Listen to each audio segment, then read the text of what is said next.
Hey everybody, welcome to another episode of The Game Plan. This is all about the Tennessee Titans versus the Oakland Raiders. If you are new to this show, here's what I do. I quickly run through the key injuries. I quickly run through the key stats, the key analytics. I sometimes call those the gambler stats. We put that together and put a game plan, a path to victory for both the Titans and the Raiders, and then we finish it out with fantasy and daily fantasy projections. A lot of you are in playoffs. A lot of you play daily fantasy, and I have you covered. Now, I do want to remind everybody I am not a fan of either team. I was raised a Redskins fan. I am no longer a Redskins fan for reasons I will not go into here, but I come with no bias, either positive or negative. So let's just go. I call it like I see it. I'm not trying to throw shade at anybody. I'm not trying to prop anybody up. I'm just calling it like I see it because I like to bet on NFL games, and I know a lot of you out there do too.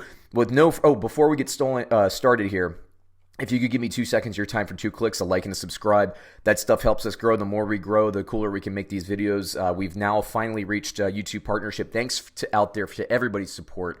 It's been really, really good, fun ride these last couple of months in the NFL season, and we have a lot of really cool stuff in store. So please help us grow. Like and subscribe. That will really help us out. But now let's dig in, as I always do, with the key injuries, and you see some big names on these injury reports here. For the Titans, Derrick Henry, he's questionable, although I anticipate him playing.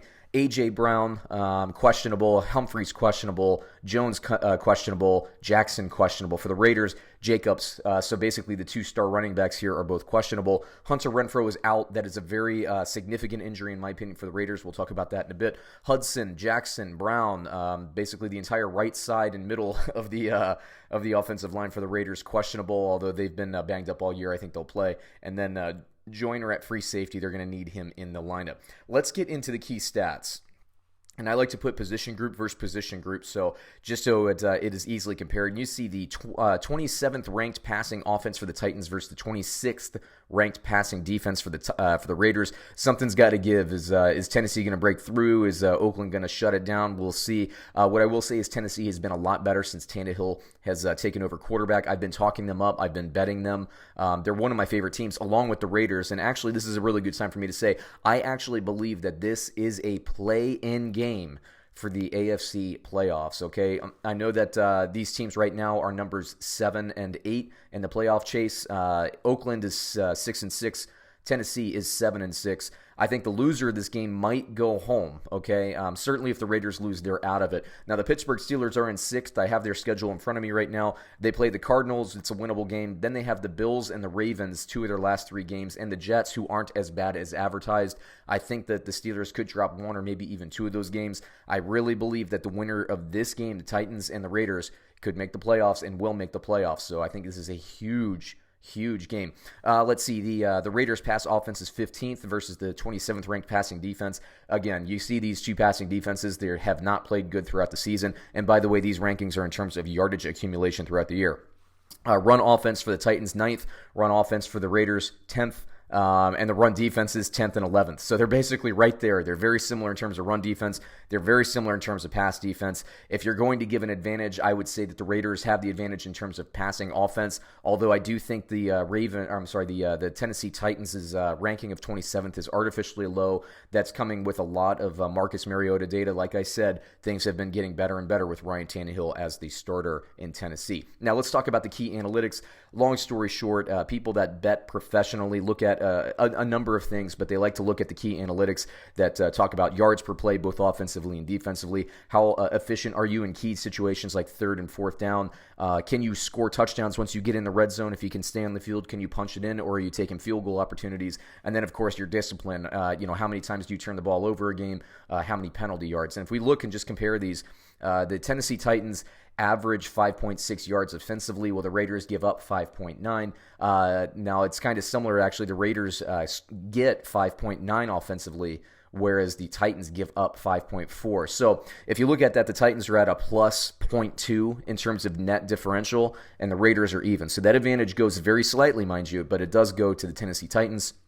3rd down percentages, The Titans are bad at 34%. That has to improve, obviously, for them to win. The Raiders are at 45.3. I think this has been improving, here and there. But what this tells me is that John Gruden is a better play caller in key situations than Tennessee's offensive coordinator. And I think that, anybody kind of a casual fan could come in here and I could see them, basically being able to guess that coming in. Fourth down, you look at it again, the Titans offensively 27%. That's not good. Raiders 64%. So advantage Raiders there, in my opinion. Red zone touchdowns. Now, the Titans 71%. That's a pretty damn good touchdown percentage in the red zone. It's almost like a video game number. It's pretty good. Meanwhile, the Raiders have a good percentage at 57.5%. And teams that can run the ball well, you have the Raiders, you have Jacobs, you have the Titans, you have Derrick Henry. They tend to do well in red zone conversion percentage in terms of touchdowns. But let's look at defensively. Both of them are giving up touchdowns 2/3 of the time. Advantage to me goes to the Titans there. Turnovers, the Titans are better. They're on the plus side. Oakland's on the negative. Penalty yardage, although I don't love either of these particular stats, I have to say the Raiders are pretty bad. 76.1 yards per game given up in penalties. That's like, basically a quarter of a team's offense, maybe even a fifth of a team's offense weekly. That's no good. Basically that means, Oakland, I think their youth, I think that just means that they're making costly mistakes. They need to cut down on those in this game. So when I look at these, when I was coming into this game, the line was Tennessee Titans -3 at Oakland. Okay. Oakland coming in there with the home crowd. Yeah, I know they're banged up. I thought, Tennessee's playing a lot better. And yes, I know we have a lot of Marcus Mariota data feeding this, but as I look at it today, I have to say the Raiders actually stack up analytically a lot better. For me, if you factor in the injuries, you factor in the yards per play, you factor in, most crucially here, the third and the fourth down conversion percentage.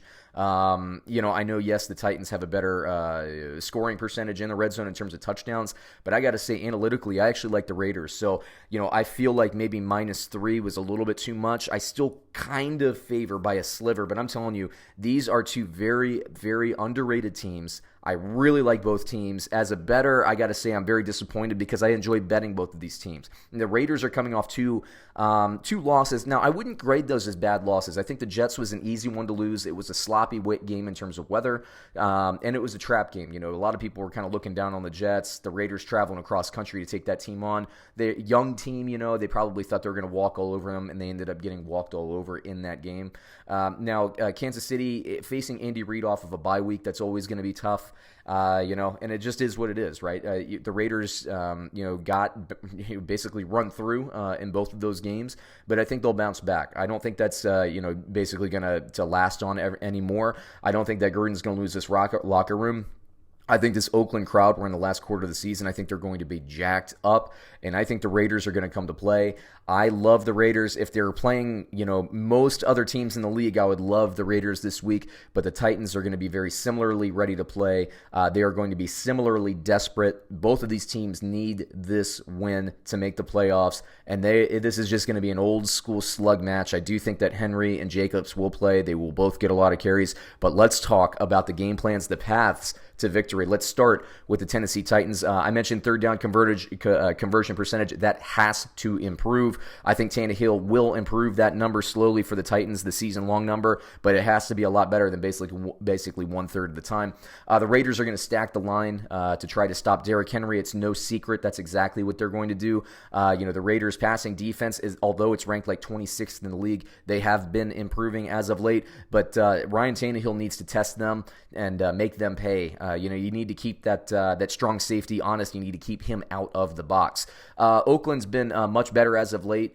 Tennessee still needs to test them. I was mentioning before, specifically A.J. Brown and Corey Davis. Test them early and often. Obviously, shut down Josh Jacobs defensively. Derek Carr is probably going to bounce back this week. I think statistically he'll have a nice game. But they need to basically take their chances with Derek Carr. I think with, I was looking at the matchups and the play charting. Tennessee, They struggled in primary coverage, so Terrell Williams figures to have a good game. Now, schematically, I would take my chances with Terrell Williams, maybe cover him, put my weaker cornerback and cover him with the safety cover 2, bend, don't break kind of stuff. And then, I think Waller with Hunter Renfrow out is going to be a key in the game for the Raiders. You have to shut down the middle of the field. That was kind of Hunter Renfrow territory, and he was really coming along well. So I think it's Darren Waller. I kind of feel like he's the key to this Raiders victory moving forward. But speaking of the Raiders victory, my path to moving forward is obviously let's get Josh Jacobs involved. I know he's banged up. Get him involved, run with him. Gruden will be patient with him. But Derek Carr, similar to Ryan Tannehill, you got to test this secondary early. They're ranked 27th. They're worse ranked than the Oakland Raiders are in pass defense. Test him. Terrell Williams, if you can't get him there, throw it to Zay Jones, throw it to Keelan Doss, throw it to one of these other guys. Renfrow, by the way, that injury I referenced before, you need to get somebody over the field. I feel like, maybe Richard, moving on to my third point here and kind of merging these two together, I think Richard and Washington out of the backfield are going to be big. I think they're going to be, daily fantasy type sleepers, budget plays. But I was mentioned before, Darren Waller really has to stretch the middle of this field. I think he's going to be key. He has to win his matchup. I do have a good projection on him this week fantasy-wise. Zay Jones, that fourth point there, he's got to step up. The Raiders made the move. They got him. They need to get him involved deep, okay? He needs to show up. And if not him, Keelan Doss or whoever at wide receiver, somebody needs to take some pressure off of Terrell Williams because lately defenses are just shutting him down, taking their medicine a little bit with Josh Jacobs. Jacobs is having these, 20 carries, 105-yard days, which is manageable given that the Raiders are having trouble moving the ball. Again, some of this with Terrell Williams and being able to cut him down is because Renfro's been hurt. That is, once again, very underrated injury. I liked what he was doing. He was coming on. This offense was, doing really well. They were starting to flourish. They were starting to hit their stride. And then, he gets injured in that Jets game. They really didn't have an answer for anything the Chiefs were throwing at them, but I do think they'll bounce back this week. And then lastly, I mentioned before, but the negative 0.2 turnovers per game, being on the negative side, and then on top of that, giving up 76 yards of penalty yardage, that's got to be cut back. It's indicative of a young team. Usually I blame coaching for that. I don't believe that Gruden's the issue there. I think it's just a young team kind of coming along. But to beat the Titans, you're going to have to play sound football. You can't do that. Now let's move over into the fantasy and daily fantasy projections. Quick note here.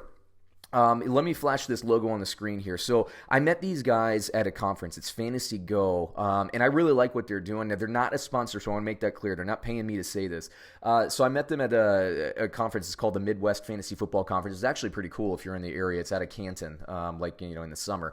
But I met these guys, and I talked to them. They basically developed an app to help with fantasy football stuff. I think it's cool. If you like to play daily fantasy, it's not only football, by the way. They have baseball and basketball as well. If you like to play daily fantasy, it's almost like having like a concierge service. The reason I was talking to them is I might do some analysis for them next year. I don't have the bandwidth this year, but it's cool. Like as a user, you can chat with the person, the expert. It's all industry known people.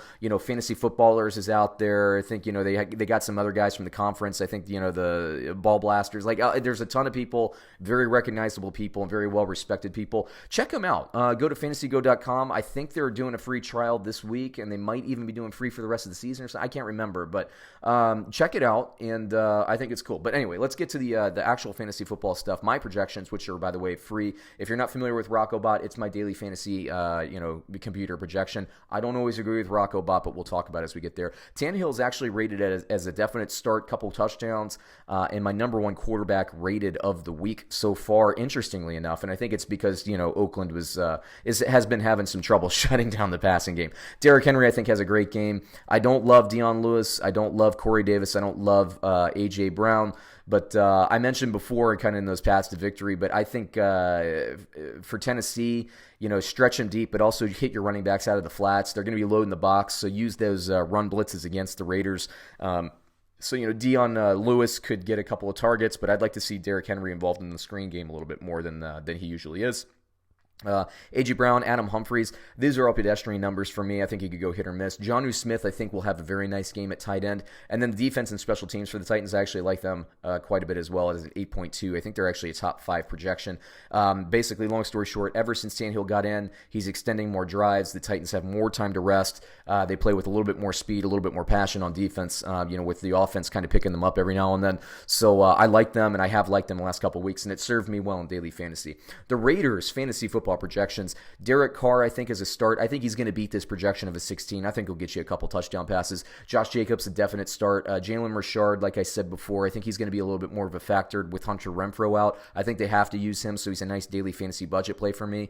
Terrell Williams, I think he beats this projection, but he does need some help from Zay Jones, Keelan Doss, or whoever. Darren Waller, I like at a 16.3. I do like Foster Moreau on the goal line, but I'd like to see him more involved too. I feel like the Raiders kind of have to go more two tight end. Given that Renfro's out, because you have to own the middle of the field. Renfrow was that guy. You got to find somebody else. And, teams are doing a really decent job of trying to take Waller away since Renfro's been out. And I think the way to counteract that, in my opinion, is with Foster Moreau. Lastly, defense and special teams. I don't have this as a great projection for the Raiders, mainly because I don't see them getting a ton of sacks against Ryan Tannehill. And, an extra sack or two here, that suddenly they'd be at a 9.6. So you can see why. So there you go. That takes me through this episode of the game plan. Check us out. We're going to be doing I'm hoping to do about 6 of these this week, but we'll definitely have the first 3 out on Friday, including the Baltimore-Buffalo game and the San Francisco-New Orleans game, and then maybe on Saturday we'll be releasing Giants, Eagles, Kansas City, New England, maybe somebody else as well. So yeah, check it out. Thanks as always, everybody, for watching, and we'll catch you on another episode soon.